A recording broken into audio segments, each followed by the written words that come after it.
Okay, let's just admit it. We've all been there, right? Stuck in a line, staring at the back of some stranger's head, feeling your life just taking away.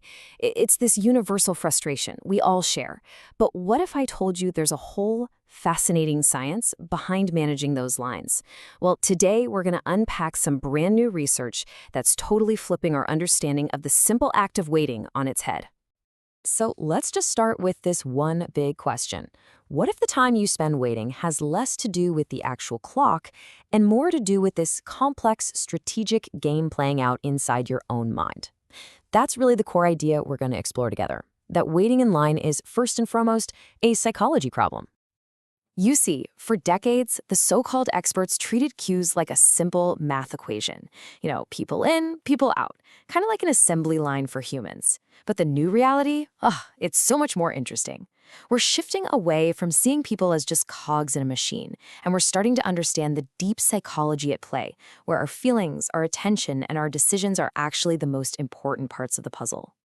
So, if we're making this big jump from math to psychology, that means our first step has to be rethinking the queue itself. I mean, the old models, they just don't hold up anymore. Why? Because they completely ignore the single most important and unpredictable factor in any line: us. The old way of thinking had these huge blind spots. It basically assumed one of two things. Either we can see the entire queue perfectly and make a purely logical choice, or we're totally in the dark and just guess. But that's not how it works, is it? The reality is, we're somewhere in the middle. We are constantly making these little strategic choices about how much mental energy we're willing to spend to figure out if a line is even worth our time.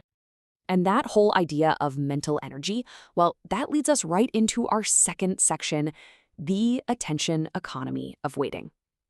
I want you to think about this for a second. Your attention is a limited resource, just like your time or your money. And how you choose to spend that attention while you're in a queue, it changes everything. The key concept here is something called rational inattention. Now, that might sound a little academic, but it's a really powerful idea that you actually use every single day. It just means that we often choose not to know everything about a situation. Why? Because the effort, the mental cost of gathering and processing all that information, how many people are ahead, how fast the line is moving, which checkout is really the quickest, it's just too high. Sometimes not knowing is just easier. It's more efficient for our brains. The researchers Kanyakmaz and Boyaji, they put it perfectly. They said we have to allocate finite attention resources. Just getting the information costs us something. It's a constant trade-off, right? Do I spend my brain power analyzing this queue down to the last detail, or do I just give up, pull out my phone, and scroll for a bit?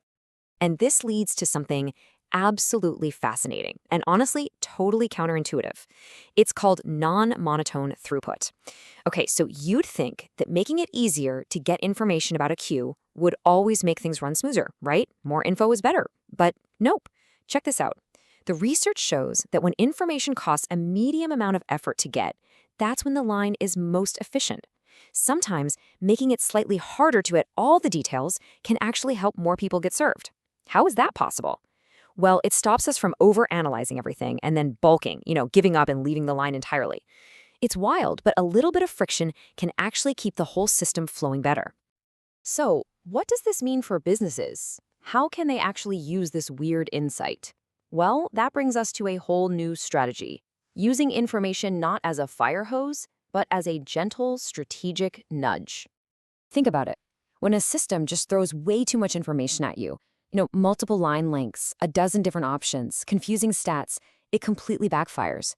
It creates what's called cognitive overload, and it just stresses us out. And when we're stressed, we make bad decisions. That's not just bad for us, it's terrible for the business's bottom line. But now, look at the difference. A simple, clean, elegant piece of information, like a single reliable wait time, acts as this incredibly powerful positive nudge.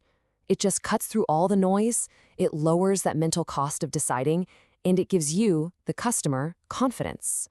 It's like it manages our attention for us. And hey, this isn't just some abstract theory. We are seeing this kind of strategic information being used in the real world with incredible results. In hospitals, AI-assisted triage systems are slashing wait times. Online, those predictive wait time calculators are helping businesses manage crazy rushes. It's all about using technology to give us the right information at exactly the right time. Okay, but there's another layer to this whole thing, because it turns out it's not just about the time we wait. It's about who we wait with. And that brings us to section 4, the hidden costs of crowds.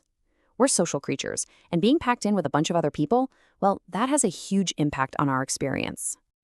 To really get a handle on this, researchers came up with something they call exposure metrics. It's basically a way to put a number on the social cost of waiting.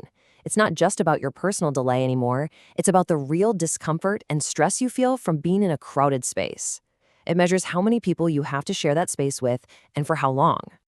This insight leads to a really brilliant tool for managers, the safe threshold. What is it?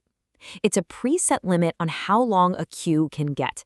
By capping the line at that number, a business can pretty much guarantee a positive experience. It protects you from that awful, overwhelming feeling of congestion and makes the whole wait feel way more manageable and fair. See, without these kinds of smart systems in place, we end up with what economists call the price of anarchy.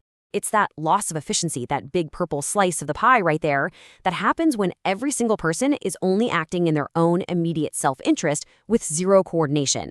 It's the exact same reason a traffic jam can feel so incredibly infuriating and inefficient. All right, so let's pull all these ideas together and look ahead in our final section, the smart queue of tomorrow.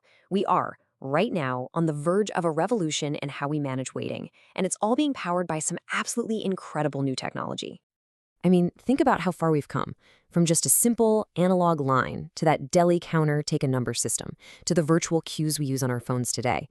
The next and final step in this evolution is a truly intelligent AI-powered system that doesn't just manage a line, it anticipates our needs and makes the whole flow seamless.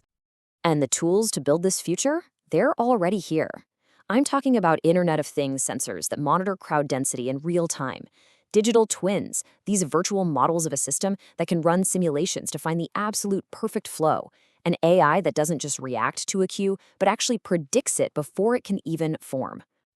So what all this amazing research gives us in the end is a comprehensive managerial toolkit.